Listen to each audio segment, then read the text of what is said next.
Hi guys, welcome to the video series Telecom Terminologies, which is about terminologies used in the telecom industry. The aim of these videos is to help you become familiar with the most commonly used telecom terms so that you can talk about these terms when you encounter them in a business meeting or a job interview. So let's dive right in, and today's topic is this. 5GC stands for 5G Core, which refers to the 5G core network. You may come across another acronym, 5GCN, which means 5G Core Network or 5G Cloud Native Core Network. The 5G core network can be slightly intimidating if you look at the entire network architecture. But what I'm going to do is I'll take you through a little bit of a journey to focus on the key core network nodes and their responsibilities so you know why they exist. A mobile operator can connect your 5G phone to the 5G network in two different ways. Using a 5G core network, 5GC, or using a 4G core network, the EPC. Now, you may be wondering why a mobile operator would use a 4G core network if they already have a 5G network. So basically, what's the point of launching 5G if they still want to connect you to the 4G network? Well, they do that because a mobile operator can offer you basic 5G services even without using an end-to-end 5G network. Of course, a mobile operator can offer a much wider range of 5G services, for example, self-driving vehicles, when using a complete 5G network. A complete 5G network is called a standalone 5G network, 5G-SA, whereas the type of 5G network that is dependent on 4G is called a non-standalone 5G network or 5G-NSA. A standalone 5G network connects your phone to a 5G cell tower, which is linked to a dedicated 5G core network or 5GC. On the other hand, a non-standalone 5G network connects you to a 5G cell tower, which is connected to the 4G core network or EPC. Generally, the key nodes representing the 5G core network in most documentation are AMF and UPF. AMF is the access and mobility management function, and UPF is the user plane function.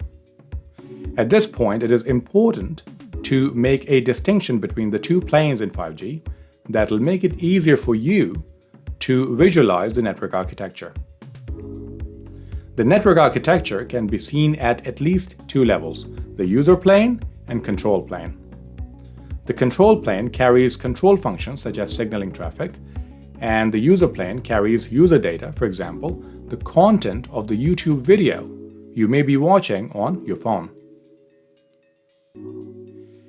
If you now focus on the green boxes and components that represent the core network, you may note that a mobile phone is connected to the base station GNB linked to AMF and UPF in the core network.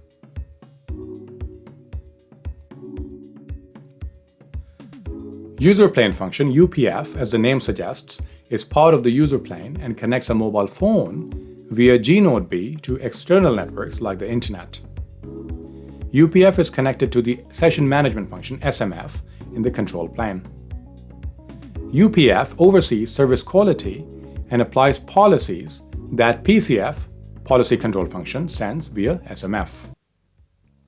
There can be more than one UPF, and for low latency communication, local UPF can be used to avoid transmission delays due to long distances. Let's now talk about SMF, or Session Management Function. SMF establishes and manages the sessions between a user device and the mobile network. It takes care of the management of IP addresses for the devices. It is also responsible for selecting UPF for the user device and controlling the UPF. Finally, SMF is also an interface between the UPF and the policy control function PCF, where policies and business rules reside. AMF, or Access and Mobility Management Function, is part of the control plane. It is connected to the G-Node B and provides access and authentication. Network Slice Selection Function, NSSF, determines which AMF or AMFs can serve a particular UE, user equipment, based on the service type the UE is trying to access. AUSF, or Authentication Server Function, is a new security network function introduced in the 5G core network to manage the authentication of device or UE user equipment. NEF, or Network Exposure Function, exposes the 5G core network capabilities to third-party apps, developers, and companies. NEF opens up network services, for example, voice calls, data connection, etc., to third-party applications in a highly secure and robust way through APIs and SDKs. That way, third-party companies can use mobile services, for example, voice calls, etc., in their apps, allowing mobile operators to extend their footprint.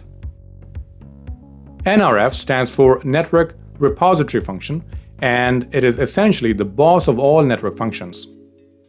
Network functions are these green boxes that you're seeing on the screen.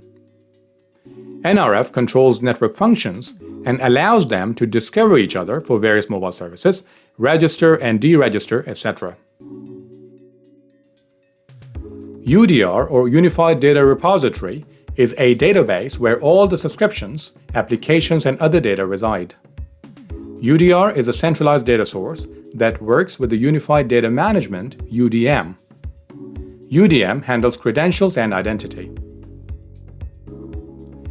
AF stands for Application Function, and it works with other network functions to deal with various service types such as voice calls, SMS, and video streaming, etc.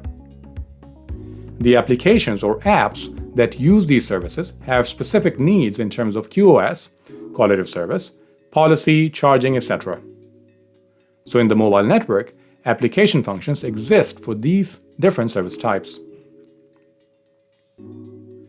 AF can also influence the routing of the traffic for a specific service to, for example, ensure good quality of service.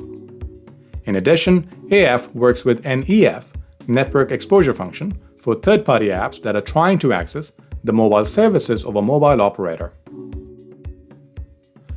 Thanks for watching the video, guys. If you found this video helpful, please hit the like button and make sure to subscribe to the channel because I'm posting new videos all the time.